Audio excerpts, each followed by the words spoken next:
नमस्कार दोस्तों, मैं हूं गोपाल राजपूतकरण। जैसा कि आप जानते हैं, लगातार कहा जा रहा था केजरीवाल की राजनीति कर रही है, लोगों को बिजली फ्री दे रही है, पानी फ्री दे रही है।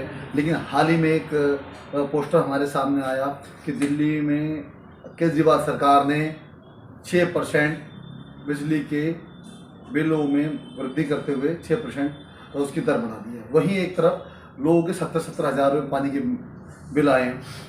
और अभी हाल ही में केजरीवाल सरकार जो चर्चा में रही, वो दिल्ली सरकार की आबकारी नीति को लेकर रही। आज एक जानकारी हमें मिली कि आज से दिल्ली के अंदर प्राइवेट ठेके बंद हो रहे हैं।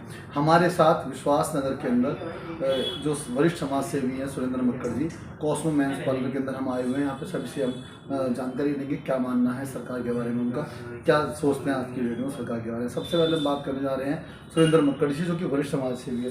सर, लगातार केजरीवाल सरकार जो जनता को खुश कर रही है, चाहे बिजली का मुद्दा हो, चाहे पानी का मुद्दा हो। पानी की नदियां बहें ना बहें, पर उन्होंने एक बार तो दिल्ली में शराब की नदियां बहाई। लेकिन आज जानकारी मिली कि उन्होंने अपनी नीति बदली है और प्राइवेट ठेके बंद हो रहे हैं। आप उसमें क्या कहना चाहते हैं? पहले तो मैं आपकी इस बात को दुरुस्त करना चाहता हूँ कि उन्होंने अपनी नीति बदली है। नीति जो हमारे नए एलजी साहब हैं दिल्ली के, उन्होंने उस पर ऑब्जेक्शन लगाया कि आपको इस आबकारी नीति को बदलना पड़ेगा।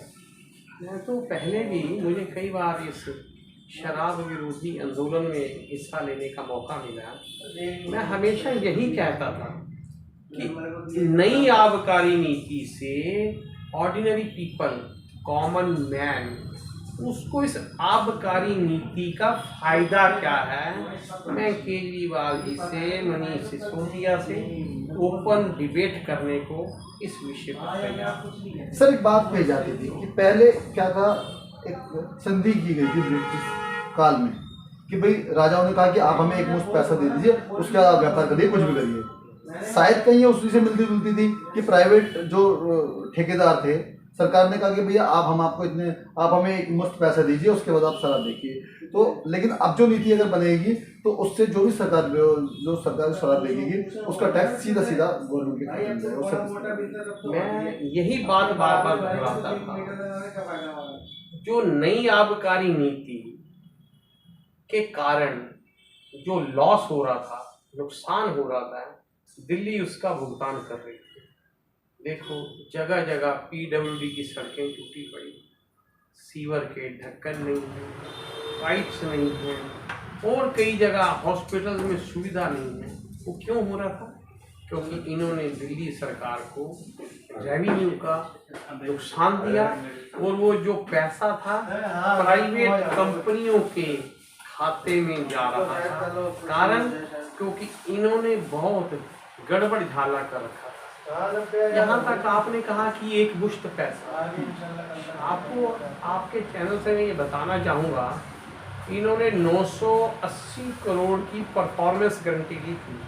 परफॉर्मेंस गारंटी मीन्स अगर आप कोई टेंडर लेते हैं तो उसकी अर्नेस्ट मनी जमा कराई जाती है उसकी। तो इन्होंने पहले क्वार्टर में मात्र 360 करोड़ या ऐसे इन्होंने दिल्ली को रेवेन्यू दिया।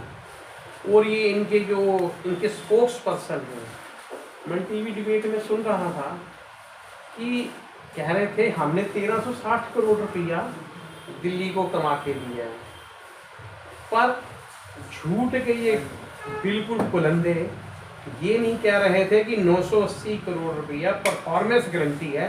वो तो अगर मान लो मैं मान लो एक कंपनी चलाता हूँ, इस काम से भागता हूँ तो मुझे अपने उस पैसे मुझे वापस मिलेंगे। ये उसको प्रॉफिट में गिन के बता रहे थे कि हमने 1360 करोड़ रुपया दिल्ली को कमा के दिया है।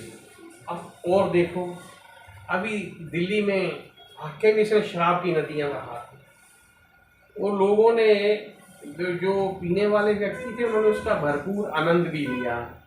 पर एक व्यक्ति को ज़्यादा से ज़्यादा 5000 रुपये का फायदा हो गया, तो उसने इतनी ही शराब खरीदी होती।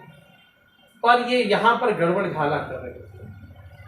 जब एक के साथ एक पेटी फ्री दे रहे थे, बिल वहाँ पर 2 पेटी का ही कटता था। बिल वहाँ पर कटता था दो पेटी का ही। मैं जहाँ तक समझ पा रहा हूँ, जब एक आम आदमी शराब लेने ठेके पर जाता है तो शायद ही 100 में से 3 ही लोग ऐसे होते हैं जो बिल मांगते हैं। नहीं, बिल नहीं, आपको शायद पता नहीं। नहीं, मैं दोनों बातें करने जा रहा हूँ। वो आगे बिल दे रहे होंगे, बात अलग जब है। मैं पेटी लेने जाता हूँ हाँ। या कोई और व्यक्ति लेने जाता है तो उसका आधार नंबर लिखते थे। मेरे खाते में मेरी बेटी जोड़ दी, मेरे पीछे उनके कितने जानकार हैं उनके आधार नंबर लिख दिए जाते थे। आज हमने 10 पेटी बेची, 10 के साथ 10, ये 20 लोगों की एंट्री वहाँ पर डाल देते थे कि हाँ जी आज हमने 20 पेटी बेची, और सारा 2 नंबर का रुपया वाइट हो रहा था। और एक बात और, जब यहाँ ये तो सर अपने में बहुत बड़ा घोटाला हो गया सर। ये 2000 करोड़ से ऊपर का घोटाला है। और ये उन कंपनियों को इन्होंने अपने यहाँ पर टेंडर दिए, एक सर्कल में आप 3 उससे ज़्यादा उसे आउटलेट नहीं दे सकते।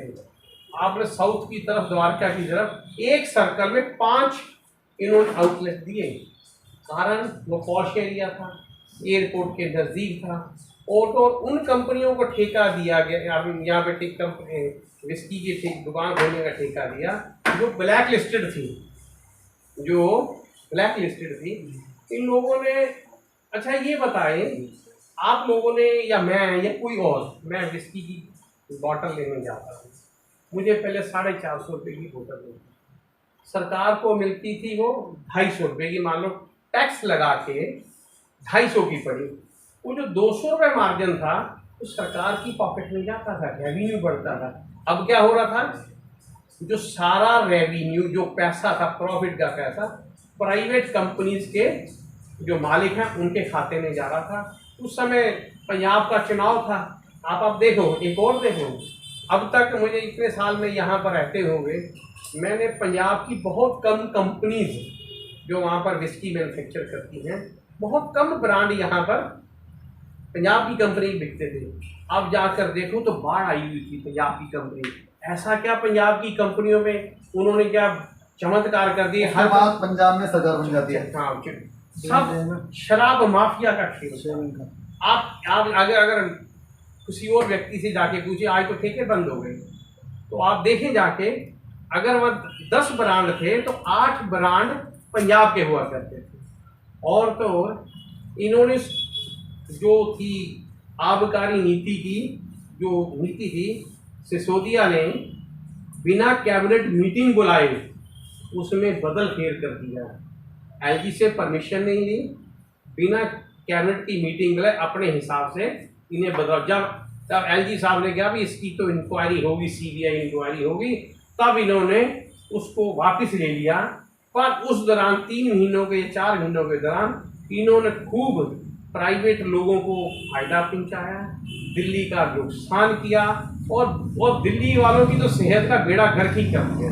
आप ये मानते हैं दिल्ली का कोष है उसका बहुत बड़ा नुकसान किया गया? बहुत बड़ा नुकसान, क्योंकि वही दूसरी तरफ पता लगा, एक खबर आ रही है कि डीटीसी जो है प्राइवेट हाथों में जा रहा है, जबकि सब जानते हैं कि सिंधिया परिवार ने पहले जो सबसे पहले 11 बसें दी थी जब डीटीसी ने अपने पैरों पर खड़ी हुई थी।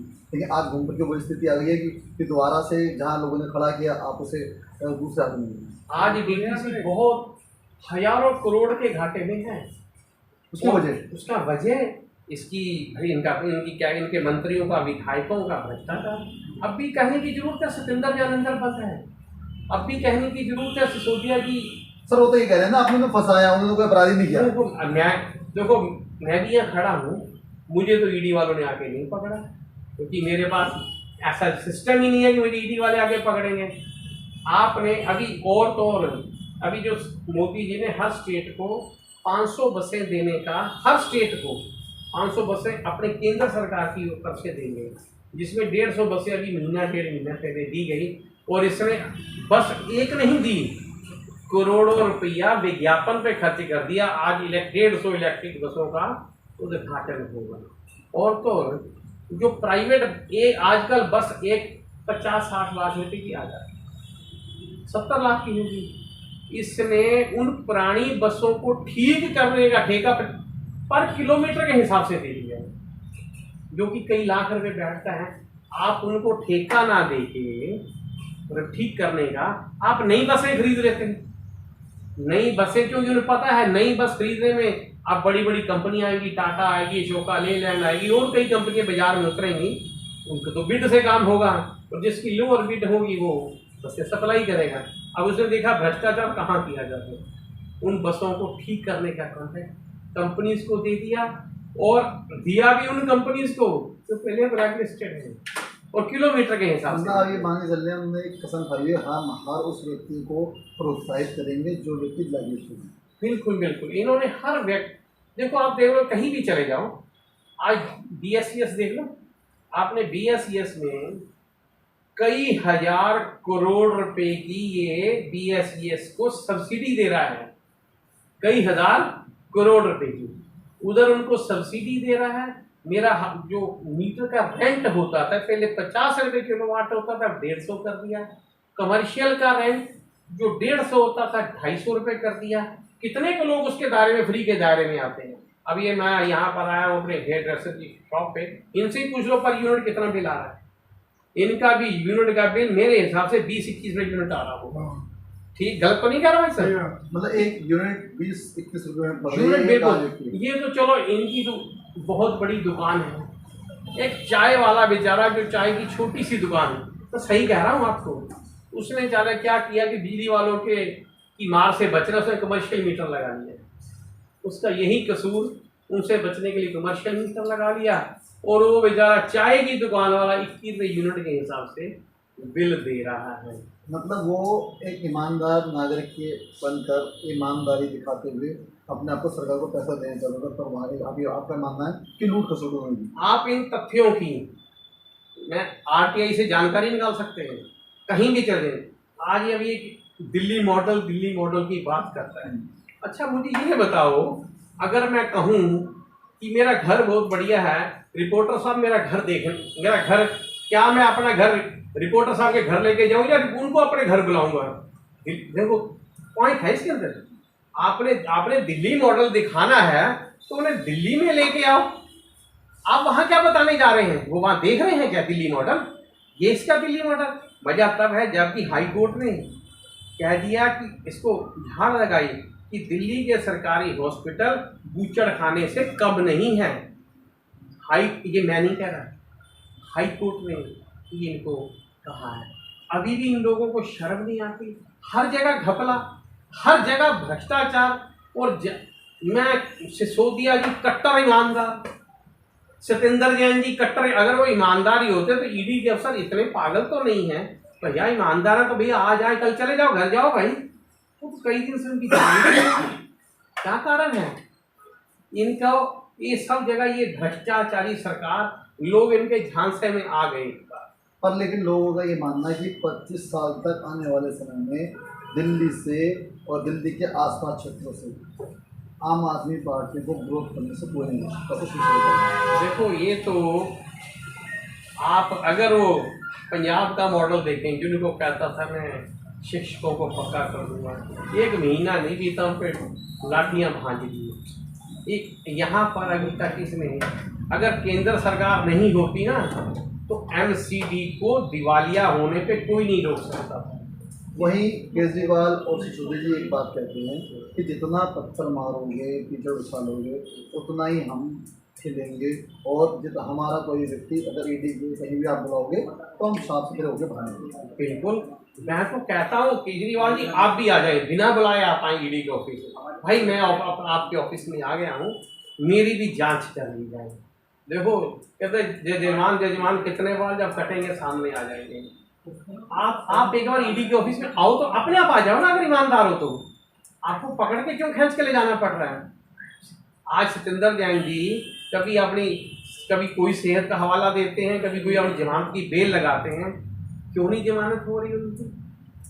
ये उस दौरान नोटबंदी के दौरान कई कंपनी को डायरेक्टर रहे और हवाले के माध्यम से पैसा बाहर ले जाए लोग। और जिसका यहाँ तक कि एक कंपनी का एड्रेस इधर शिव विहार की तरफ का एड्रेस आया था, उस कंपनी के नाम का जो वहाँ पर कंपनी रजिस्टर्ड थी वो एड्रेस ही नहीं था वहाँ पर। ये कोई 1 या 2 दिन की प्रैक्टिस नहीं है, एक एक महीने कई महीने एक साल की प्रैक्टिस है, तभी सतेंद्र जैन जी गिरफ्त में आए हैं।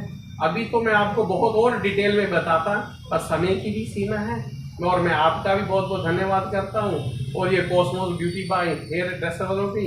तो इन फुर्सत के क्षणों में आपने मेरे भी समय का फ़ायदा उठाया, आपने अपने समय का भी फ़ायदा उठाया, और इनकी सेवाएं ली। बहुत बहुत धन्यवाद। ये थे हमारे साथ विश्वास नगरी नहीं, दिल्ली के जाने माने वरिष्ठ समाज सेवी व विचारक सुरेंद्र मथुर।